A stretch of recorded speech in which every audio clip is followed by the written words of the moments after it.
မင်္ဂလာပါတတမမီတို့ရေဒီနေ့မှာတော့ဒီ channel တူတူချစ်စရာကောင်းတဲ့ပုံလေးလိုက်လို့ကြည့်ရအောင်နော်ပထမဦးဆုံးဒီ channel ကမြင်းချောင်းလေးကိုဆွဲပါမယ်မြင်းချောင်းလေးကိုဆွဲပါမယ်ရှင်ပြီးတော့ရေဒါမှစတူကပုံလေးကိုဆွဲပါမယ်ဒါမှစတူကပုံလေးဆွဲပါမယ်ဒါမှစတူကပုံလေးဆွဲပါမယ်ရှင်မြင်းချောင်းလေးကိုယူပြီးဆွဲပါမယ်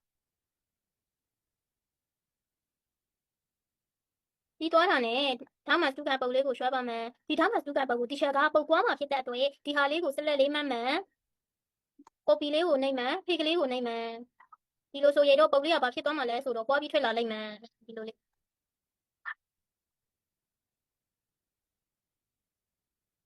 ညီညီလေးဖြစ်အောင်ထားလိုက်မယ်ဖေလေးကိုနှိမ့်မယ်နောက်ထပ်တစ်ပုတ်ထပ်ပွားပါမယ်ရှင်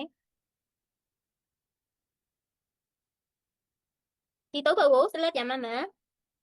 ကိုပီလေးကိုနှိမ့်မယ်ဖေလေးကိုနှိမ့်မယ်ဒီလိုလေးဖြစ်သွားပါပြီရှင်နောက်ထပ်ဒါမှစတူကပုတ်လေးကိုဆွဲပါမယ်ရှင်ဒါမှစတူကပုတ်လေးကိုဆွဲပါမယ်ဒါမှစတူကပုတ်လေးဆွဲပါမယ်ဒါမှစတူကပုတ်လေးဆွဲပါပြီးတော့ရေတော့မြေခွေးလေးကိုယူပြီးဆွဲပါမယ်ရှင်မြေခွေးလေးကိုယူပါမယ်မြေခွေးလေးကိုယူပြီးဆွဲပါမယ်ရှင်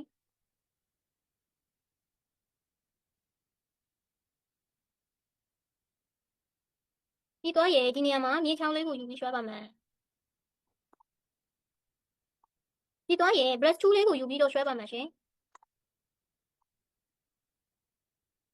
ဒီချက်ဆွဲသလိုလေးလေစူးစမ်းပြီးလိုက်ဆွဲကြည့်ပါနော်တက်ပေအုပ်ကြီးနဲ့ထွက်လာလိမ့်မယ်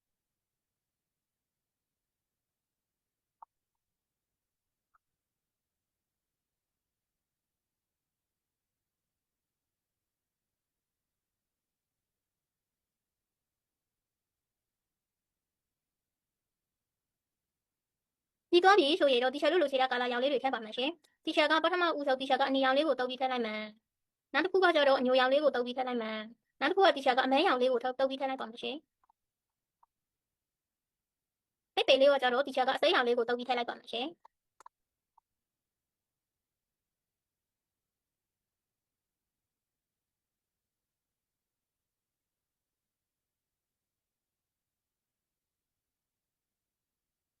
ပြီးတော့အညိုရောင်လေးကိုတုပ်ပြီးထည့်လိုက်ပါမယ်ရှင်